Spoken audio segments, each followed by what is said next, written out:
ولم يولد ولم يكن له كفوا احد. بسم الله الرحمن الرحيم. قل هو الله احد الله الصمد لم يلد ولم يولد ولم يكن له كفوا احد. بسم الله الرحمن الرحيم. قل هو الله احد الله الصمد لم يلد ولم يولد ولم يكن له كفوا احد. اللهم صل على سيدنا مولانا محمد وعلى ال سيدنا مولانا محمد وبارك وسلم وصل عليه وعلى اله وعلمنا الله العالمين دي خاتم سيد صابون روح حضرت امام رباعي سمارك حضرت جلاك الله سبحانه وتعالى زرقون أروس الكوزات بركات ما أسرع مسلسك. بسم الله الرحمن الرحيم. اللهم ألهمني رشدي وأعزني من شر نفسي وارزقني فهم النبيين حفظ الملائكة المقربين. ربي اشرح لي صدري ويسر لي أمري واحلل عقدة من لساني يفقهوا قولي. سبحانك لا علم لنا إلا ما علمتنا إنك أنت العليم الحكيم. بسم الله الرحمن الرحيم. مكتوب سيو دويم دوجرشم مكتوب شريفتي بمرزا قلیج الله صدور یافته. دا مکتوب شوی په د مرزا قلیج الله صفنامه باندې لیکل دي. در جواب عارضه او کی شکایت از جمعیت باطن نوشته بودند. دا مکتوب شریف د هغه د عارضه په جواب کې لیکل دي چې هغه عارضه کړو او خپل خط یې راستولی وو او په خط کې شکایت کړی وو د جمعیت څخه د باطن چې زما باطن جمعیت نه پیدا کی باطن کې می فکر مې نه سره ځای کېږي ځکه چې ته نه سم متوجه کېدلی باطن مې سره همیشه په تفرقه او تشویش کی او ما يناسب ذلك. بعد الحمد والصلاة وتبلیغ الدعوات می رساند. پس الحمد و صلاة و تبلیغ و دعوات چې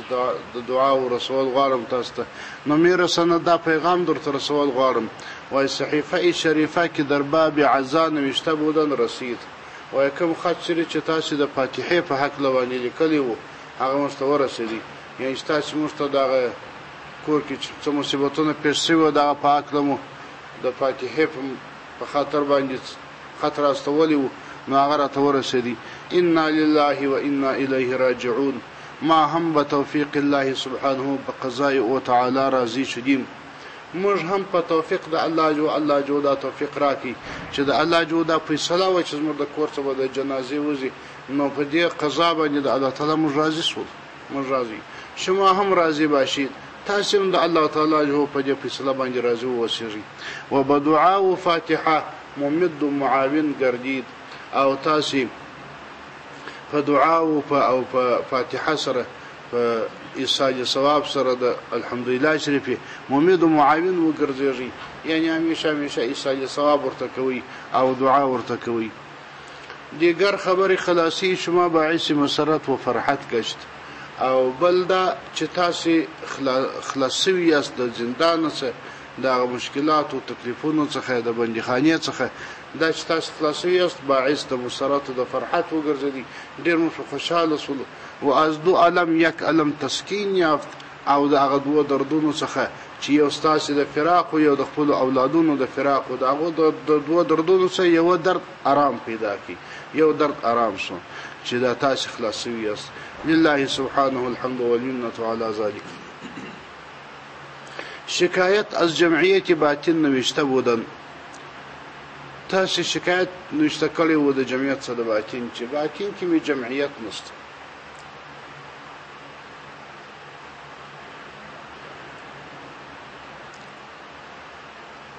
د نقشبندی شریف مبارکی طریقې عمده شان هغه اولین اثرات عمده شان په نقشبندی شریف کې درې شان دي.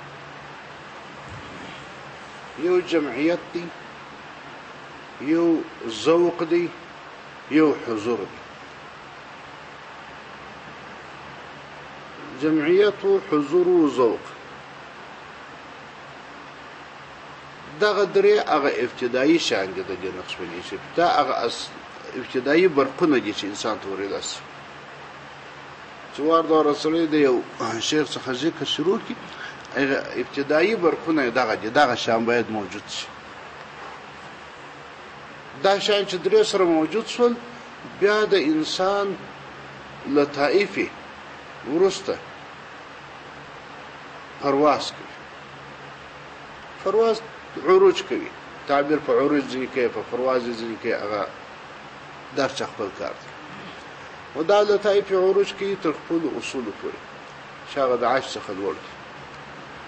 دغه څه وروسته دغه لطایف سیر و سفر پسې کوي تر هغه ځایه پورې چې الله تعالی ورته ټاکلي.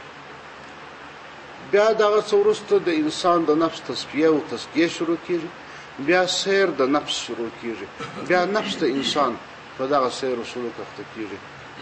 تر هغه ساعته پورې چې حقایق او کمالات ته رسېږي. خو خلاصه دا چې د نقشبندي شریف ابتدایي شان چې دغه درې شان دي: جمعیت، حضور، ذوق. دا په خپل ځان کې سره لازم او ملزوم شان دي، یو د بل سره تړلي شان دي، لیکن حقایق سره جلا دي، د دې شان حقیقت سره جلا دي. جمعیت و دغه توای چې د انسان زړه د نور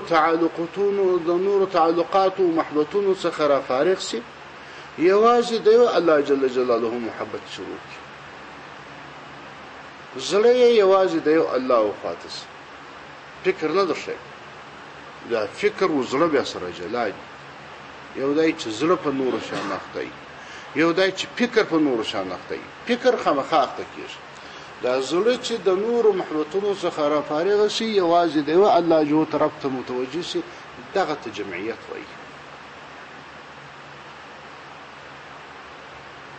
نو د نقشبندي مبارکې طریقې هغه اولین اثر دغه جمعیت دی، او دوهم ذوق. په انسان کې یو قسم خوند پیدا شي، یعنی دی د ذکر شیب څخه خوند اخلي، د ذکر شیب دته یو قسم خوند پیش کوي، دا خوند په وجه باندې دی بیا ذکر شیب نه پرېږدي. دا دوم اثر. او بل حضور نو ویني درجه تفاوتي، هغه چې انتها ته د کمالات ورسیږي، هغه منتهی د کمالات وګرځي، هغه ته موږ وایو چې حضور ورنصیب شي، حضور دایمي. هغه د الله تعالی سره حضور لري. مبتدی هم لري. نو څونه چې د مبتدی او د منتهی در مابین تفاوت دی، د دې د حضورونو در مابین هم تفاوت دی. خو په اول قدم کې حضور د انسان د الله تعالی سره برابر شي. انسان داسې احساس کوي چې زه د الله تعالی یو سره حاضر یم. دا احساس د انسان سره پیدا شي. نو دا په خپل ځان کې سره متفاوت شي. حضور متفاوت شي دی، جمعیت جلا شي دی، ذوق جلا شي. مګر الته په خارج کې چې یو موجود چې نور مور سره موجود دی، اکثر وخت سره تړلي، اکثر وخت سره همراهي ملګري.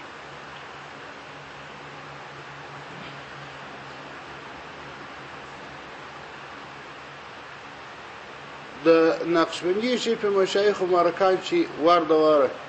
څوک ذکر شروع کی، د دې اول توجه یا اول اثر، هغه اول قدم کې چې دی کوشش کی، هغه دغه کوشش کی چې دغه سالک په زړه کې جمعیت راشي. یعنی دا معنی چې زړه د غیر الله د محبت څخه خلاص، د الله په محبت مشغول شي. دا چې دی واغه ته وایي چې ته په زړه کې سوچ کوی چې ما زړه کې د الله مبارک نوم لیکلی دی، او د الله نوم ته سوچ کوه، نور ټول شان څه فکر راوګرځو. دا د څه لپاره؟ دا د جمعیت لپاره، چې انسان په زړه کې جمعیت راشي، زړه کې یو الله موجود شي، نور ټول شان د زړه څه شي. او دا په نقشبندي شي کې په اول قدم کې محصل شي، خصوصا په دې زمانه کې په اوله توجه، بلکې بغیر له توجه چې خالي دغه شیخ سره ذکر ما شروع کړي لکه کا شیخ صحیح شیخ وي،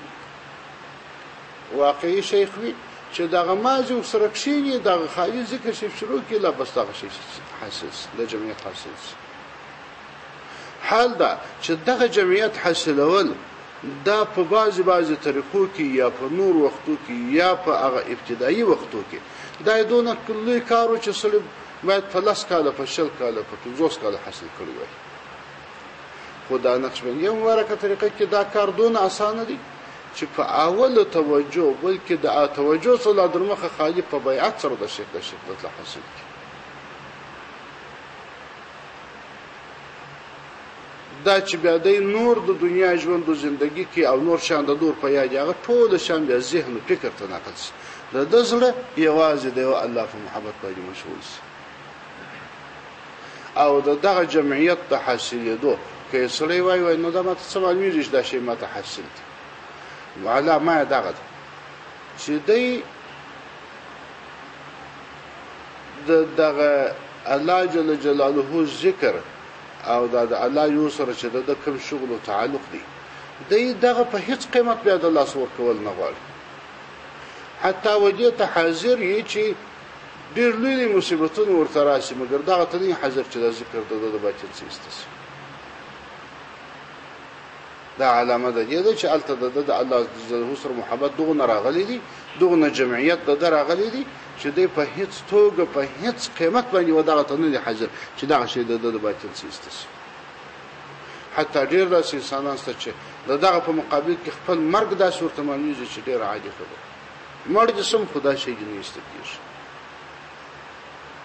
نو شي چې تاسو دغه محبوب چې خپل مرګ باندې قبلیا او دغه انسان کې خدا هغه محبوب اعظم ستګي دا التفضل کې هغه محبت راس. کله کله امام رباعي سمارتي وایي د انسان زړه وداسې مقام ته رسیږي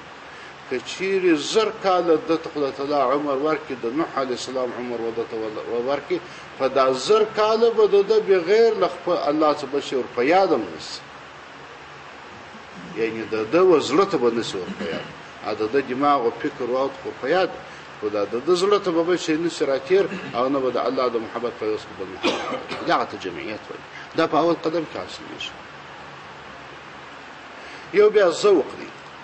ذوق بیا دغه توای چې دغه جمعیت چې په انسان په زړه کې نصیب شو چې دغه په یو څه اثر باندې د انسان ظاهري بدن هم کوسي کله انسان ظاهري بدن د دماغ د حافظه د ذهن د هغه د بدن قواوي که په هغه جمعیت په څه تاثیر باندې پوسولي نو د دې څه ډېر ذوق اخلي ډېر خوند ځنی اخلي ډېر خوشحالي زی محسوسولای شي. هغه به اکثر انسانان داسي چې د دې ظاهري وجود د باطن د کمالاتو څخه خبره پاتې شي هغه سره به هغه ذوق په غاند ځنی او یو خو حضور د الله تعالی چې انسان باطن کې د الله جل جلاله ذکر راشي او د الله سره د جمعیت په فداسي دغه سبب د حضور د الله تعالی کیږي.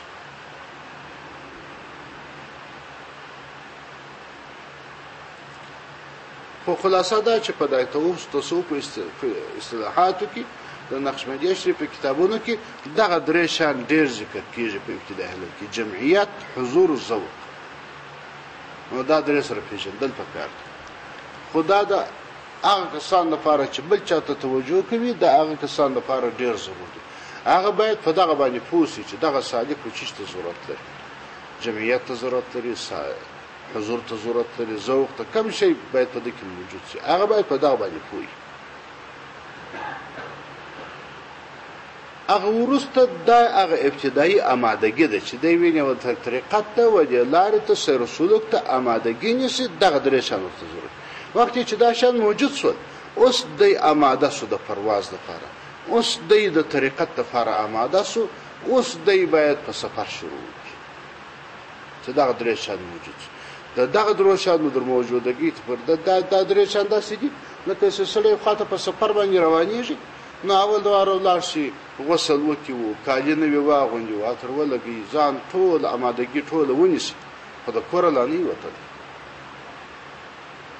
نو دا آمادګي نه ورسته نه بیا د کور څخه وځي سفر شروع کړي نو دا حضور او جمعیت او ذوق نورانیت د باطن دا هغه ابتدایي شان دي چې دی فقط سفر ته د آماده د تلوڅ خضر مخه د سفر روانېدو څخه مخکې آمادګي دی دغه نس انسان زړه جمعیت باید پیدا کی حضور باید پیدا کی ذوق یا شوق دا شی باید پیدا کړي.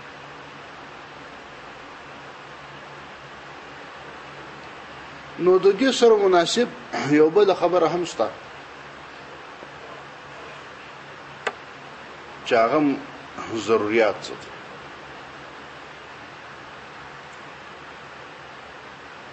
ډېر وخت یو انسان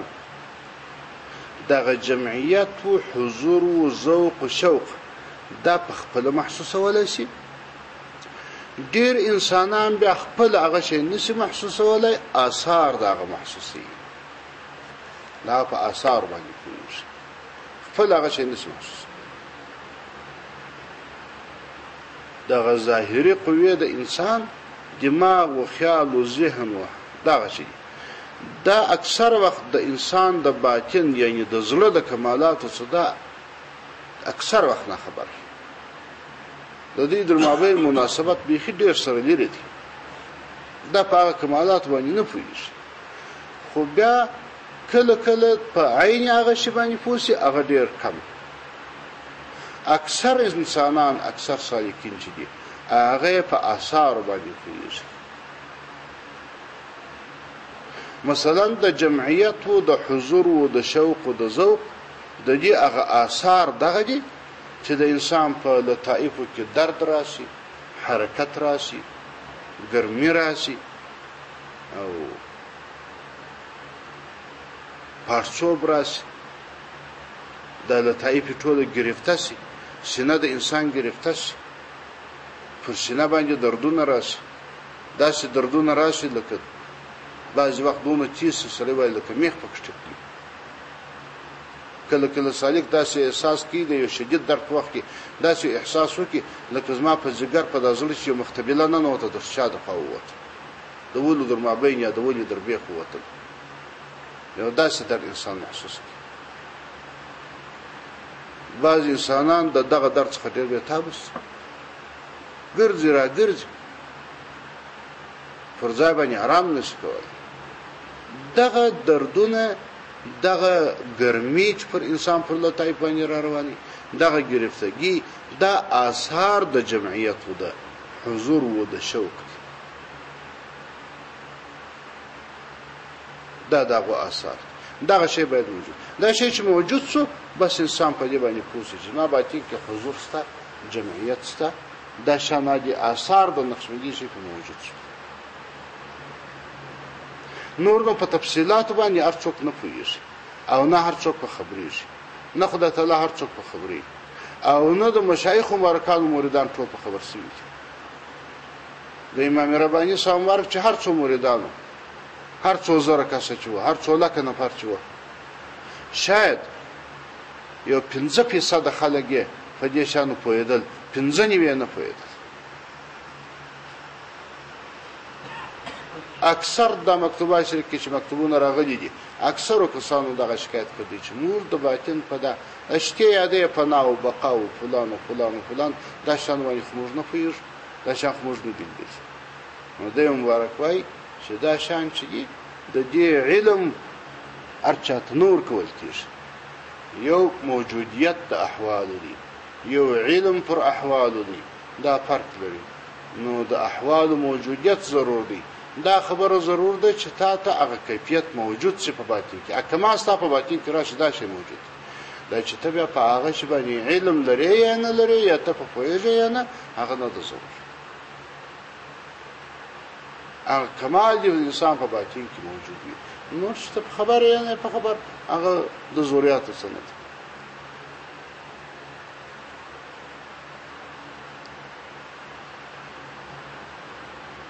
حضرت خواجه محمد سعید صاحب مبارک وای،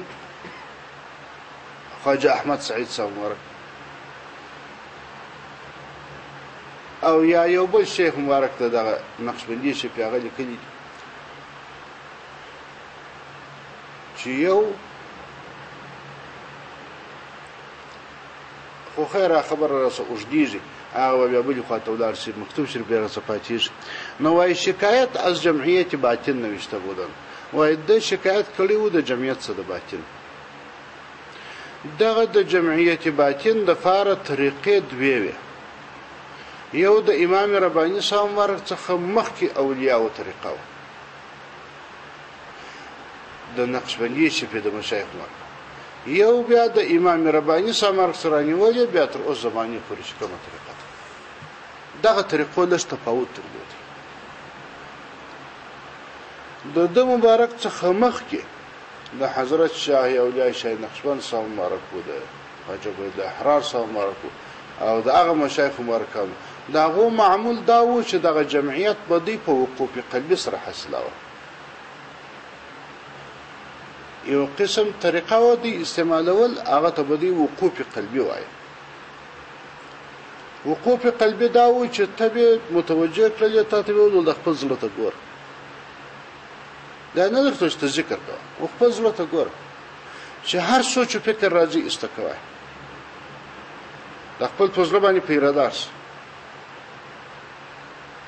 هر سوچ چې زړه ته راځي استکلی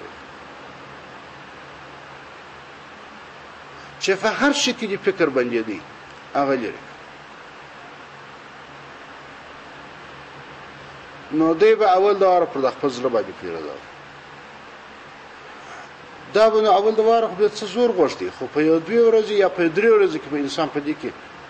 مهارت ترلاسه کوي شوی چې درې ورځې انسان کوشش کوي وای مهارت ترلاسه کوي البته د شیخ مبارک توجه په پسې و دا صحبت هم په پسې و ادا د انسان زړه داسې دی چې دا فکرونه ته ځنې بند کې چې ودته فکرونه نه را روان سوچونو فکرونه استکیه دا چې انسان استکیه دا زړه خالی نشي پاتې دی زړه فورا د الله جو طرف ته متوجه کیږي او د الله جو سره محبت شروع کیږي د الله سره رابطه شروع کیږي دا د زړه قانون د زړه مثال داس دی لکه د چای ګلاس یو مثال دا د چای ګلاس دی په دې کې خامخا برای یا به چای پکشي یا به اوبه پکشي یا به شربت پکشي دې شي څخه به ډک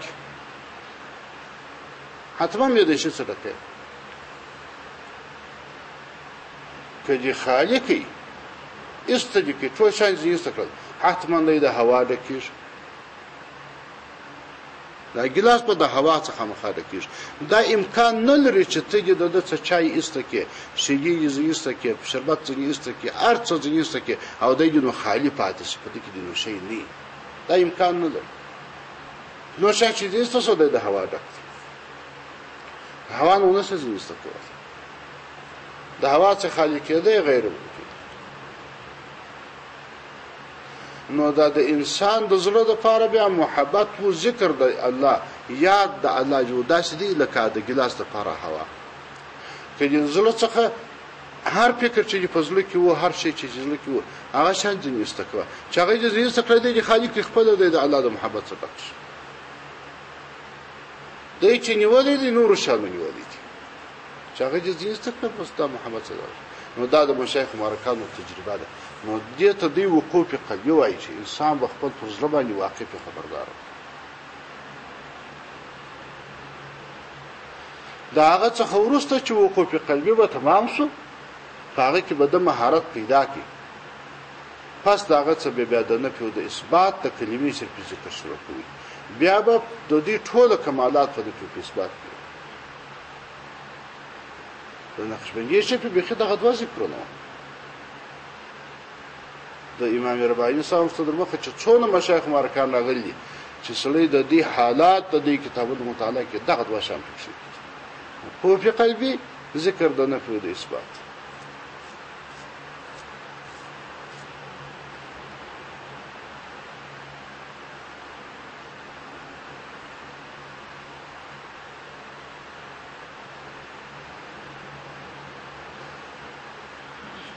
د حضرت شاه اولیاء شاه نقشبند صاحب مبارک په مریدانو کې ډیر امتیازي مریدان شو یو حضرت خواجه علاءالدین عطار صاحب مبارک چې د زوم مبارک بل خواجه محمد فارسا صاحب مبارک نور کسان هم وخت دا دوا پکې ډیر امتیازي د دې دوه بیا هم طریقه یو څه سره جلا یو لږ نو کې تفاوت سره درلود الته دې ته معلومېدل یو طریقه علائیه ده یو طریقه فارسائیه ده خواجه محمد پارسا طریقه او د خواجه علاء الدین تاسو طریقې پک سره درلود یو څه اندازه یو ده په دې کې بیا د حضرت علاء الدین عطار صاحب مبارک مرید وو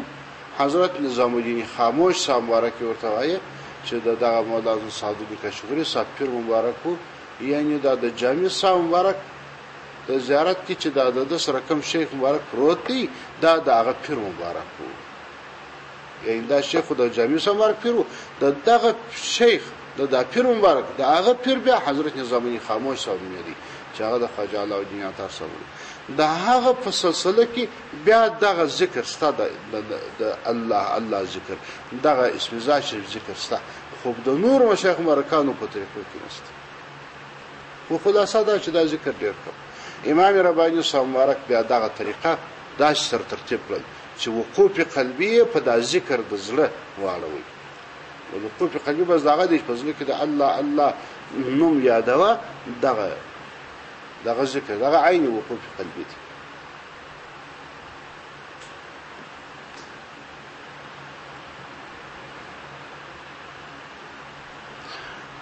نو خبره به خلیری زایب لاره وز دی وای چې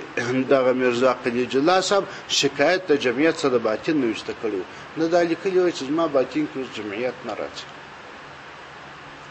یعنی زړه کې وي په سوچ کې مې فکرونه ډېر زیات وي خو بل خواته مې توجه ډېر زیاته د ذکر تنبیخي ورپام لانی چې ذکر وکم هغه د ذکر سره محبت او تعلق او رابطه هغه شی بخي لرسي نو د مبارک جواب کې ورته لیکلي دي وای بلې تشتت ظاهره تاثیر عظیم مصدر تصرف باطن تشتت د ظاهر چې د انسان ظاهري حالات ظاهر زندگی د انسان سره متفرقي سره په تشویشونو کې د انسان د خپل ژوند پروګرام نه معلوم ترتیب نه معلوم پریشانی د ظاهر ډیری نو دا ډیر لوی تاثیر لري په تصرف کې د باطن د انسان باطن کې هم بیا تصرفات تغییر کوي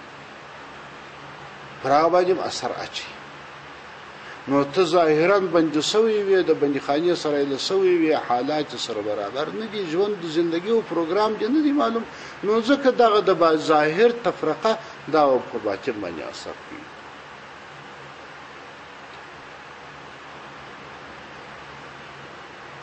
چون در باطن کدورت یابن تدارک آن به توبه و استغفار نه وای که په باطن کې کدورت احساس کی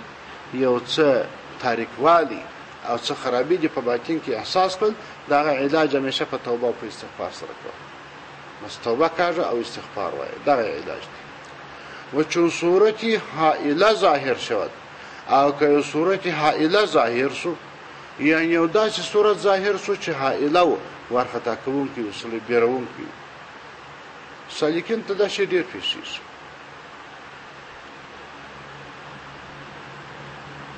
دا کسان چې لږ نو کې د کشفي قوه ولري لږ نو کې د بعض شان ورته معنیږي هغه ته دغه صورت حائله ډیر پیښیږي یعنی دا شی د بلاو تصویر وویدي د شیطانانو تصویر وویدي یو بدرنګ تصویر وویدي یو خطرناک تصویرونه وویدي یو څوک حمله پر کوي یو شی دا شان دا تصویرونه ظاهریږي دا تصویرونه اکثر وخت ظاهریږي هغه چاته ظاهریږي چې لږ نو کې د کشفي قوه زیات او په نافهمي کې سره ته ډیر پیښیږي ډیر سره نه فهم ته به سم دم د خونې سره وځي چې په خپل اودس وته ځکه هغه یو د مالته شوګره د اودس پر ځای باندې یو نو بل درته ناشته بدن یو رقم دي سره بل رقم دي غاښونه بل رقم خدا شان دا ظاهري شي په خاص زمانه کې به د مردزمیان ډیر پیدا کېدل دا مردزمي یعنی مردم ازمای خلق ازموي استفاده وشي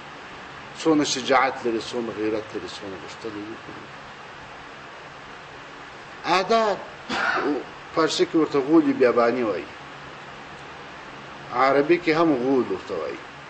عربي کې غول ورته وایي، فارسی کې غول بیابانی ورته وایي، موږ پښتانه ورته مردزمۍ وایي.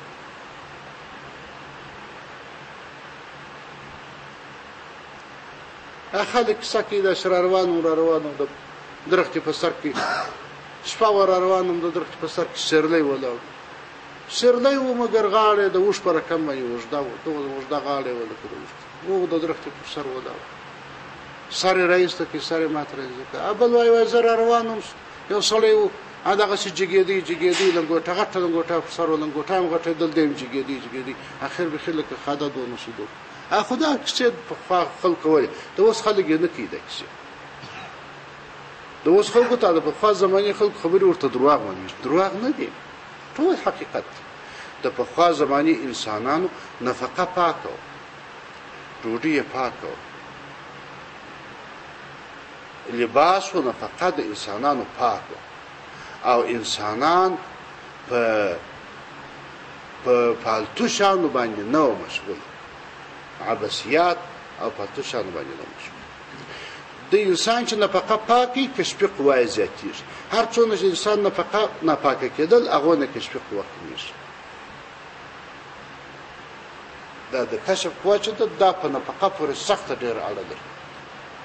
چې هر څومره انسان په نفقه کې زیات کوشش وکړي هغونه کشفي قوه زیاتېږي، هر څومره چې نفقه کمزورې شول هغونه به ده. نو د پخوا زمانې نفقه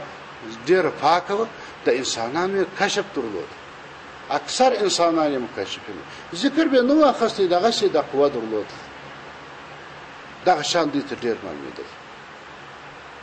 د اوس انسانانو د کشفي قوې بندې دي، د پیریانانو په ښار ننوځي لا پیری نه وي، د مردزمیانو په ښار ننوځي مردزمۍ نه وي،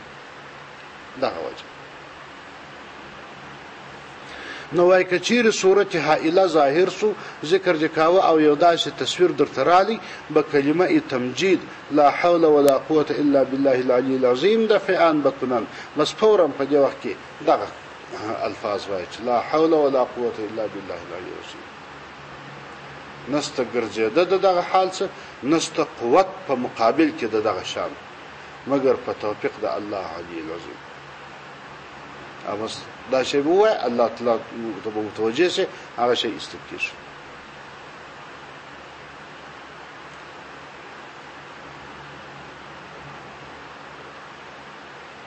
کوم شیخ مبارک و د مولانا جامی صاحب مبارک هم پیرو، د پیر مبارک مولد د مولانا سعد الدین صاحب مبارک مولد. نو دې قصه کوي چې زه د هرات په مسجد جامع کې ناستم، ذکر مې کاوه، نو هغه ډېره عجیبه خبره کړې ده. یو خدا ویلي دي، وایي ما د خپل پیر مبارک څه ذکر واخیستی د مولانا صاحب کاشغري صاحب مبارک څخه، هغه ته خو دلته یو جلا قوت ورکړی و د مولانا صاحب الدین صاحب مبارک، ډېر عجب قوت الله ورکړی و د ذکر. نو دی وایي ما د خپل پیر مبارک څه ذکر واخیستی، خو په دا ذکر شیف نه پوهېدم، څونه به صحبت ته راکړم، څونه کښېنستم، نه پوهېدم. د هرات چې پخوا د دغه دروازه ملک څه دې خوا ته کورونو شانو جوړ، دا د ښار دروازه وه، د دروازه ملک ښار اخوا ته و، دا دروازه وه، د دروازه ملک څه دې خوا ته، نو بالا دا د خیابان بالا دښت، دا علاقه ټوله خیابان، دې کې کورونو و، بازارونو دا شان وه. نو دی وایي زه به دا 6 میاشتې به دا پر ما باندې دا رقم تېرې شوې، 6 میاشتې به زه د ښاره څخه سهار راووتم و دا خیابان ته، او په دغه ځای کې به مې خپل پر حال باندې ژړل به مې تر مازدیګره پورې به مې وژړل چې خدایه زه ولې داسې بدبخته یم چې په ما باندې د دې ذکر اثار نه معلومېږي، دا اوس ما ته کومه بدبختي پېښه ده، دا ولې زه داسې یم چې زه په ذکر باندې پوه نه شوم. نو وایي ما به ژړل، 6 میاشتې مې دغه کار، ټول ورځ به مې په ژړا تېرېدل. وایي بالاخره 6 میاشتې وروسته یو وخت پیر مبارک په مخه راغی، و چیرې تللی ما داسې تللی وم ویل اوس پریشانه یم ما ورته ستا قربان شم دغه وخت کېږي ذکر مې اخیستی دي خو په ذکر نه پوهېږم د ذکر په اثارو نه پوهېږم راته مشکلات دي شپږ میاشتې کېږي دغه مې کار دی سهار راځم په دغه خیابان کې ژاړم ولکر مبارک راته وویل که ذکر شریف غواړې نو ډېر وژاړه ما در دغه ډېر ژړلي دي په ذکر پسې ما در دغه په ډېرو ژړاو پیدا کړي دي که ته غواړې ته هم ډېر پسې وژاړه هر څونه چې پسې وژاړې هغه لږ دی د اوس د خلکو چې دی چې 2 ورځې تېرې شوي نه وي لکه هغه د کوچي لمونځ چې لمونځ یې نه وکړی چې وخت رالي مسجد ته 2 رکعته لمونځ یې وکړي نفل یې وکړي بارې شاوخوا کتل چې پر یو کج بج به جبرایل اسلام نشي راته زما ملاقات ورسره وشي پر 2 رکعته لمانځه باره جبرایل اسلام غواړي نو د اوس خلک چې دي هغه چې 2 ورځې په ذکر کې نه یې تېرې کړي هغه بس بیا دی پسې پریشاني ده دا ولې ما ته کشف نه کېږي دا ولې زه پلانکی نه وینم دا ولې داسې نه کوم دا ولې داسې نه کوم نو دا چې شوه وجه دا ده چې دا نورې خطا بس دا سالکین ته خدای تعالی مختلف استعدادونه ورکړي بعض انسانات الله تعالی داسې طاقت ورکړي چې هغه نماز ذکر شروع کې په هغه ورځ په ذکر باندې پوه شي بعض انسان بیا دا طاقت نه لکه اوس انسانان ماښام بیدېږي بعض انسانان دي چې ما دغه بله سره ورسېده بلا بیده دي بلا بیا خوبونه ویني بلا غرق دي بعض انسانان 3 ګولۍ د خوب خوري مګر بیا هم پسې اړیا دي چې په څه رقم خوب راسي د خوب په ګولۍ ډاکټر نه رسېږي خدای استعدادونه دي مختلف تفاوت لري دا د ذکر شریف په استعدادونه مختلف دي داسې نه دي چې خامخا یو په پوسو او بل به خامخا په پوسو او بل دا دی چې هغه سړی چې د صفه ذکر پوسو د دې دغه نه معنی چې د داسې استعداد در هغه علاوه دي چې نه پوهېږي اکثر وخت چې نه پوهېږي دغه استعداد در ډېر علاوه دی دا ډېر خوشي دا هغه څه دي چې هر چاته د دې ترتیبونو قانونونو نه معلوم شي نو د مبارک دا خبر نو دی بیا وایي چې کله بیا په ذکر پوسو وایي مسجد جامع ته راغلم مسجد جامع کې مې ذکر کاوه نو په دا ذکر باندې مې ځان داسې مشغوله کړي چې پس د 6 میاشتو نو په دا ذکر چې لږ پوه شم بیا مې په دا ذکر چې داسې ځان مشغوله کړي په دا جامع کې به ناستم په لویه مسجد جامع کې د هرات سهار تر ماښامه پورې به ناستم ماښام تر سهاره پورې به ناستم خپل په ذکر باندې مشغول وم فقط خلک مې یو د لمانځه پر وخت لیده چې د لمانځه پر وخت خلک راتلل جماعت پکې دي بیرته به خلک تلل تر داسې اندازې پورې چې په دغه وختو کې پر هرات باندې محاصره ولګېده جنګ شو هرات ښار محاصره شوی و بسته میاشت محاصره و بسته میاشت خلک په یو ډېرو لوی افتونو باندې مبتلا وه هغه محاصره خلاصه شوې وه دا ګرده کیسه خلاصې زه په دغه جامع کې د خلکو سره جمع کړم مګر په دغه 40 شپې وروسته زه په دغه نه یم خبر شوی چې یا محاصره وه یا جنګ و یا څه پېښه وه یا نه وه پېښه په هېڅ نه یم خبر شوی وروسته به خلکو داسې بیان کاوه د محاصرې په شپو کاکا کله وه د محاصرې شپه زما هېڅ شی نه وپوهېد نو بیا داسې په مشغول نو دی مبارک وایي زه یې وخت په مسجد جامع کې د مسجد جامع مخ ته غټ میلان دي 2 غټ میلان دي د مخ ته د اعلان د قبلې د طرف د اعلان چې دي نو څنګ ته غټ پای دي دې ته پیلپایې وایي دا پیلپایا بولي دغه میل دا شکل یې داسې دی لکه د پیل پښه نو دا پیلپایا بولي وایي دغه پیلپایې پر برابر باندې ناستم د شپې مې ذکر کاوه نو د شپې 4 څونه وخته شوی په دې وخت کې یو تصویر راته پیدا شو شیطانی دا راته پیدا شو او رقم چمونه راته کول وای ډیر نری تصویر و د سوژ او دا سره به بيخي نری و تکتور د سوژ نری سره و خو زه داسې کوشش کوم چې ما وبیر اچ د ظاهر سو چې ما د ذکر څه واسه زه په خپل ذکر شو اختص د سرانه ذکر دي د سرانه ذکر دي زه شمو توجه کړم د زغال ما د ذکر واسه خو هغه به زه شزه اخته کړم په ذکر چار څون مو د کوشش کوم ما به د ذکر سره د رابطې سره ډېر کوشش کوم ذکر رابطه به وکړم بل اخره دغه تصویر را دي زما په د څټ باندې راسپوس شیطان را دي زما په څټ باندې راسپوس وای ما درغه د ذکر ته زور ورکړ په د کار نه ده د زما په غاړه باندې د پښې راوڅرخوي په د پښې داسې راټیټ ما درغله خپل ذکر ته شو بالاخره چې دی ناامید شو ول بس یو تور دود ځنې ولاړ شو ایرس وسوځه شو په د ذکر په د رابطه باندې چې تور دود ځنې ولاړ شو نو دا د حضرت جابر صاحب مبارک هم پیرام مبارک دی هغه دا قصه کړې نو خلاصه دی چې سورته حائله ظاهر شي په کلمه تمجید په لا حول ولا قوه الا بالله العلي العظیم سره دغه دغه کوي او تکرار معوذتين دران وقت مغتنم است او په هغه کې قل اعوذ بالفلق قل اعوذ بالناس په تکرار ویل زیات ویل دا ډیر غنیمت دی باقی احوال مستوجب حمد نور حالات د جزای چې دي هغه مستوجب د حمد یعنی انسان حمد ته مجبور کوي دون اندازه حالات لله سبحانه الحمد والمنة دائما الله لرب الحمد وإحسانه هميشه وعلى كل حال وأعوذ بالله سبحانه من حال أهل النار الله جد أهل النار وحال سنجات راك